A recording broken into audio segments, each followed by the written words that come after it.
Well, welcome back to Atlanta Baseball Podcast. Yeah, here we are. We're doing it again. I don't know what we're doing, but we're doing it. This is, not gonna lie, doing the series recaps and the series previews is fun. But man, baseball, it's a grind. This is the third series previews that I've done, and I'm already like, holy cow, this is a lot. So I don't know what the format's gonna be moving forward. I'm gonna try and continue to do series preview, but with a life, all these young kids running around, a day job, I'm doing this like 2 hours before the game times against the Mariners. So we're gonna see how it goes. If you have any suggestions on what you want, I'd be glad to hear them. Because we're in this together, as the cool kids say on High School Musical. But yeah, series preview. Well, first series recap. We had an incredible series about the Rockies. We swept them. I do believe that there's a really smart guy on the internet who predicted a series sweep, but that's all I got to say about that. But yeah, really great series. Took 3 games at them. Honestly, it was looking rough in the beginning. Grant Holmes giving up what he gave up a 6 spot, and then we were down 6 quick. And then we just grounded back. Michael Harris just comes in clutch again. He's the only guy who can get a hit off the bench. And so, yeah, they pull that out. Then the next game, Sale just straight up dominated. I think he had 11 Ks. He looks fantastic, like an animal. Then who was it? Then yeah, Strider. Strider. He pitched a third game. Honestly, that was a really, really up and down, and I'm a little concerned for him. He threw so many pitches. I think he had 5 or 6 walks. He did have six strikeouts, but his velo was like 93, 94, which is a bit concerning. And then on top of that, the number of walks. His slider looked really good, though.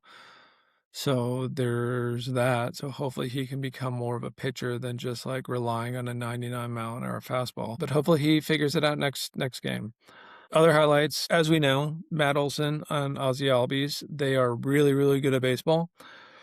I think that people are finally seeing that it was the right decision to sign Matt Olson and let Freddie Freeman walk. I know you can kind of get into all that debacle that happened with his agent and everything like that, and if we really truly let him walk or if it was just a cluster. But I mean, I wish I had a podcast back then that I could show you that as soon as they signed, I was like, this was the right move. Like Matt Olson will be so much better in the long run. And I think people are finally starting to see it. Yeah, the first year, Freddie had a really, really great year with the Dodgers. It doesn't help that there's two World Series now at the Dodgers.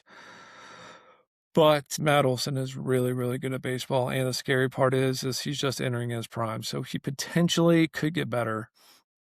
Ozzy Albies is still playing great. Just pray he continues to stay healthy. And yeah, his contract's looking like a absolute steal. You could argue he is the best second baseman in the game. But yeah, Olson hit 2 home runs, 3 walks, only 1 strikeout. That's amazing. Ozzy went 5 for 11, 3 walks, 1 strikeout as well. So it's really is crazy about guys who are on hot streaks. They always have more walks than strikeouts. And when they're cold streaks, more strikeouts than walks.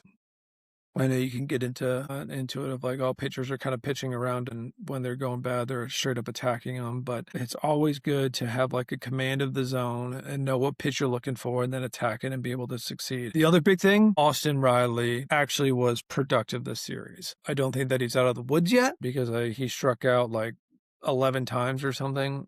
I think it's more like 8, but it was still a lot. He did get 4 hits and a bomb that went like 450 or 490 feet, and also had four ribs. So that was great to see. At least he had some success. Hopefully, and I called it. I called it last year. I was like, this is going to be a get right series for him. And if he can build on this momentum, I think that he'll finally start to come out of it. I watched some of it at bats, and so small tangent. Like the thing with Austin Riley that I see, everybody's like breaking apart his swing. I saw one guy saying that like he's like 4 degrees more bent at his hips and he's like hunched over 4 more degrees than he was like 3 years ago. People get way too much into mechanics sometimes. I know when I was playing, I was a mechanic guy. I really wanted to know it, but like just the data that they have is absolutely insane.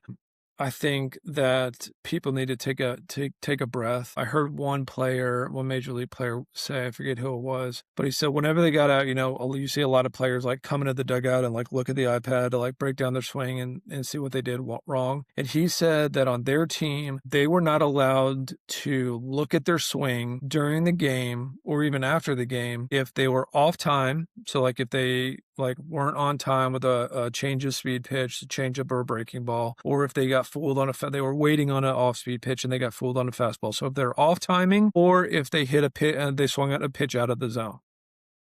So if you did those two things, you weren't allowed to look at your swing. And that makes so much sense. And I think that's where Austin Riley is. Like he doesn't know where the strike zone is right now. And it's really clear of that. Like, I don't think it's mechanical. Yeah. I think he's way too long to the ball right now. But if he can just figure out where the strike zone is, get comfortable, and then only swing at pitches inside the strike zone, I know that's like, wow, that's brilliant, duh. But like, I think if he can do that, I think that he will start finding a lot more success. And I think that's kind of true with like all hitters, no matter how great you are and how, Chipper Jones and Hank Aaron and all those guys, like down to Little League. If you're on time and you swing at good pitches, you're going to have success. But yeah, to get back to the series recap, as a hitters, like we did so much better than we did against the Tigers. Last series, we hit 242 with 23 hits and 11 RBIs. This series, we hit 321 with 35 hits and 28 RBIs. So that is a huge improvement, and that is a great timing because we're facing some dogs in the Mariners pitching, and then we got the Dodgers right after that. So that is a great timing to get on a little 3-game hot streak and put up some runs and put up some good contact. The pitchers, like, I think that they did okay at first. Like, we put up a lot of we gave up a lot of runs and it seemed like we didn't pitch, but then like when you looked in the numbers, I think they only gave up 3 more runs this series than they did against the Tigers, and I thought we pitched pretty well against the Tigers. I think it was a pretty good day overall at Coors Field. Pretty good series for the pitchers, considering they're playing at Coors Field, considering Grant Holmes gave up 6 runs in an inning and a third, and then also Strider didn't really look that good. So I thought the bullpen did a great job.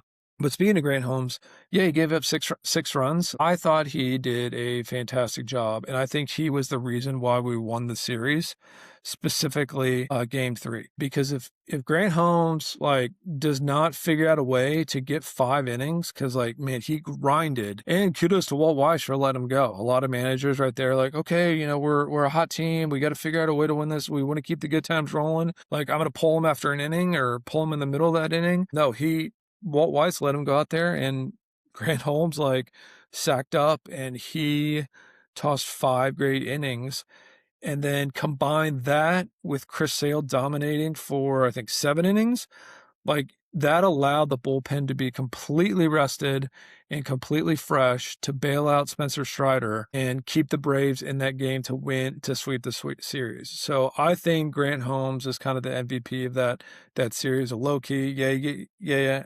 He gave up 6 runs. You can't say like, oh man, he's the MVP. But I think that was really impressive and really awesome for him to go 5 innings. And he was the reason why we swept. The last thing about the series that I'll say, the bench, I think that should be the top of Alex Anthopoulos' list, is getting a legit bench guy. Michael Harris is the only guy this series who reached base as a pinch hitter. Every other pinch hitter did not reach base. I think that is a huge hole. I talked about that on our last podcast too, that like no one's scared of our bench. No one has to prepare for our bench. So if I was AA, I would go out and get a legit bench guy. I think, yeah, it would be really nice to have like a dog in left field and have like a legit like masher in left field. But I think that we can probably band-aid that the whole rest of the season with if guys continue to stay healthy. I think a bench is I think we need like a Jock Peterson type of guy where like he's a legit threat off the bench. I know Jock Peterson's name has been kind of thrown out there as like a potential trade candidate. Don't go get Jock Peterson.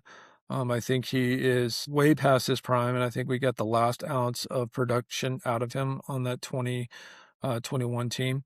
I don't know how he's still playing. I for sure thought he would have retired after that season. So don't get Jock Peterson, but get a guy like that during that season. Like he brought confidence, he brought swagger, he brought fear. Like he was a legit threat. And then when he would start, like he did well, but he was a legit threat off the bench. And I think we need that. Like for sure. Then in the standings, that's awesome. I think we picked up 2 games. We now lead the division by 8.5. I saw a stat. We have if you take all the other divisions, their lead, their margin of lead, and combine them, it still would not equal 8.5. So we're leading our division greater than all the other divisions combined. I think that's pretty cool so early on in the season. And it's also cool that the Mets and Phillies have both lost 20 games already.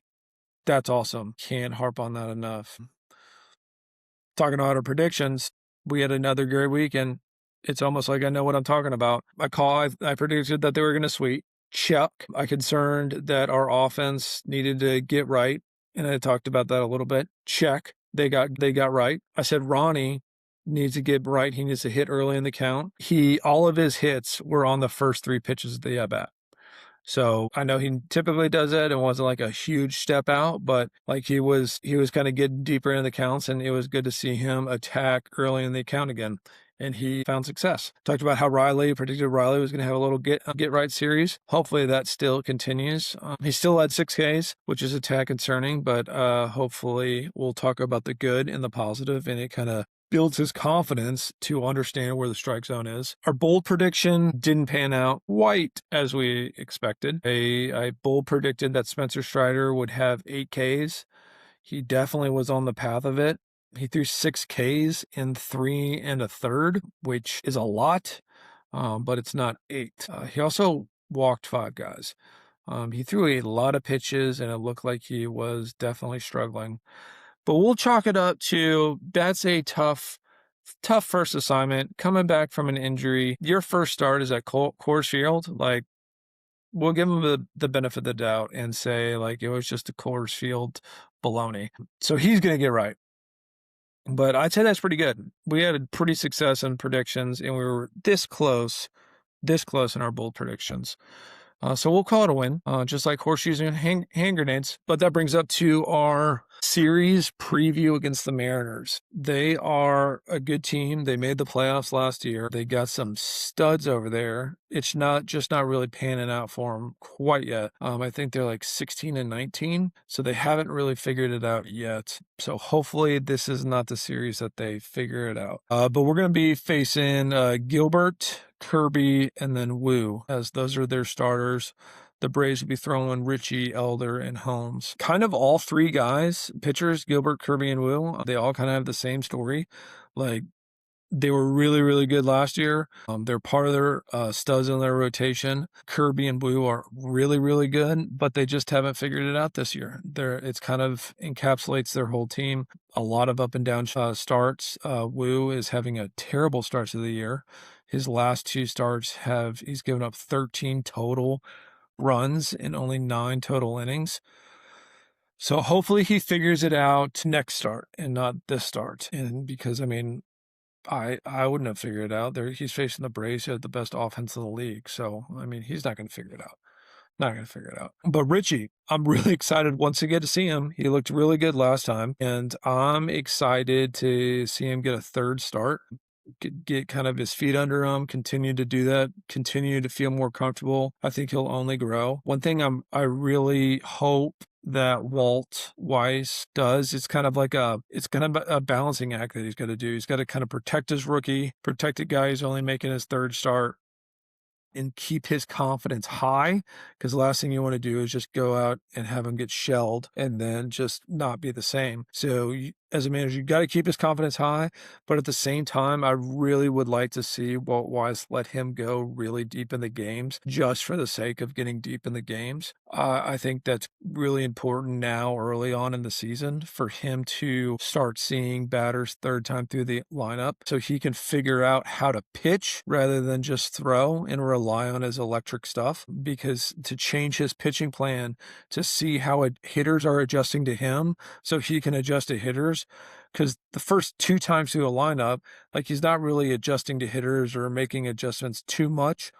He's still just like going with his stuff and going with his game plan. But once you reach that third time through the lineup, like you've got to start figuring out how to adjust your game plan and how to attack the hitters in different ways. So that way you're not just throwing the same stuff at them. So I really hope that he's able to start doing that in the next couple starts, because that will, if he pitches the way he should be pitching, like he'll be a postseason starter. And I would want him to start struggling now, like third time through the lineup. That way he'll be prepared for those postseason games and going deep into those type of games rather than not figuring out how to pitch right now. And it call me crazy. Like I would much rather see him throw like 7 innings and give up 4 runs than him throw like 5 innings and only give up 1 run.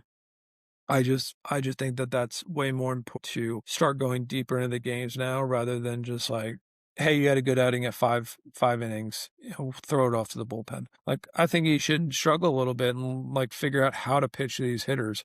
But we'll see what happens. I hope he does really well. Elder, it's kind of the same story. I really like he's consistently like 6 innings, 1-2 runs, 6 innings, throws in a 7th. Like that would be really awesome to see him pitch into the 8th inning and just take that next step, like pitch in the 8th inning. Like he's got the stuff. He's a ground ball pitcher. If he can cut down on his pitches in a couple innings, he always has that high pitch count inning. And he's kind of down over the years. He's definitely gotten better. But if he could figure out a way to get into the 8th inning, like he would be.